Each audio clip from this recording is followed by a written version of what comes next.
শিলচর কাঁঠাল road 0 point লেনের বাসিন্দারা জমি দালালদের আতঙ্কিত। জমি দালালদের বিরুদ্ধে আদালতে মামলা।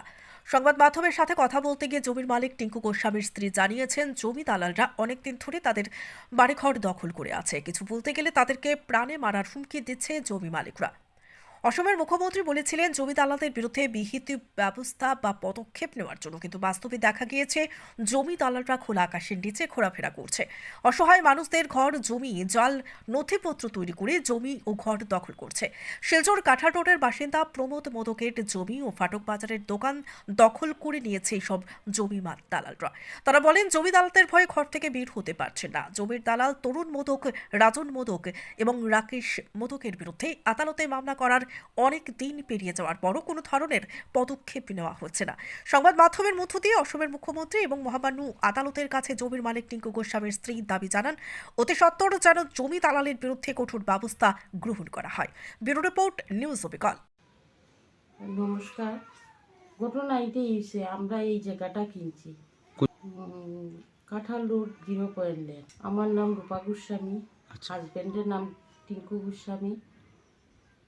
তো এই জায়গাটা আমরা কিনছি ওই যে কাঁঠাল রোড 0 পয়েন্ট লেন গল্লির ভিতরে জায়গাটা আমরা কিনছি। কেনার পরে তো মালিকের লগে আমরা সব কথাবার্তা কেনার পরে মালিকে কইছে যে ভাড়া আছে, ভাড়া যাইব গিয়া। তখন গিয়া আমার হাজব্যান্ডে তারা কইছে যে জায়গাটা এখন আমরা নিয়ে আনিছি, আপনারা 15 দিন টাইম দিলাম, এখন আপনারা অন্য জায়গা ইয়ে করেন।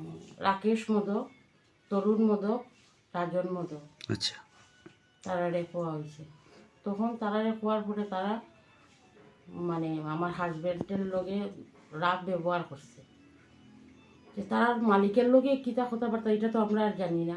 আমরা মালিকের লগে কিনছি, থার্ড পার্সন ভাড়াটিয়ার লগে তো আমরা কনসাল্ট করার কোনো প্রয়োজনই মনে করি না। আমরা যেহেতু মালিকের লগে আমরা সম্পর্ক, হ্যাঁ, মালিকের লগে সম্পর্ক, আমরা জায়গা কিনছি।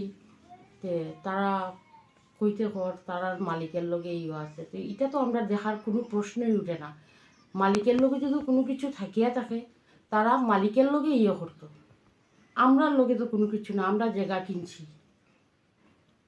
তারপরে তো তারা এখন জায়গাটা ছাড়েন না। হওয়ার পরে তারপরে আমরা আইনের দ্বারস্থ হয়েছি। তারপরে পাড়ার সব মানুষের লগেও আমরা সমালোচনা করছি। তারা পাড়ার মানুষের কথাবার্তাও শুনছে না, না শুনিয়া নানান মানে ইয়ে করা মানে ব্যবহার করছে। তারার লগে কথা হওয়ার পরে তারপরে তারা নানান রকম ইয়ে করছে। আমরা লগে সব সময় দরবার, তারপরে আমার ছেলে লগে দরবার, প্রাণে মারার হুমকি দেয়, নানান ইয়ে করে। তখন মানে একটা অশান্তির মতো সৃষ্টি হয়ে গেছে। আজকে আমার ছেলে সবসময় বাইরে থাকে, মেয়ে বাইরে থাকে। আজকে যেহেতু তারা একটা কোনো কিছু করে, মানে আমার ছেলে রাস্তা দিকে আর তারা যেহেতু রাস্তার মধ্যে এইরকম করিয়া দেয়, পিছনে মানুষ লাগাইয়া দেয়। আমি মা, আমার ছেলে মেয়ের ইয়েটা আমি তো দেখতে লাগবো। সব কিছুই আমার এখন তারার উপরে ইয়ে হয়ে গেছে। কিন্তু তারা তো মানে সবসময় উপর যে তারা জায়গা এখান থেকে মানে ছাড়তো না এরকম। কিন্তু এখন আমি আইনের দ্বারস্থ হয়েছি। কোর্টের মধ্যে আমরা কেইচও চলে কতদিন হয়েছে? কেইচ চলে 1 বছরের মতো হয়ে গেছে। কোনো সুবিচার পাইছেন না? না, কোনো সুবিচার পাইছি না এখনো আমরা। তে এখন মানে এখন যে আমরা মানে আমরা হেমন্ত বিশ্ব শর্মার কাছে যে একটা আইন আছে, করছেন তারা যে জাগার দালাল, ভূমাফিয়া এগুলা করা হয়। কিন্তু এখন পর্যন্ত তো এইগুলা কোনো কিছুই মানে দেখা যায় মানে আইনে গিয়া ওইগুলা কোনো কিছু নাই। মানে তারা খোলা আকাশের নিচে চলা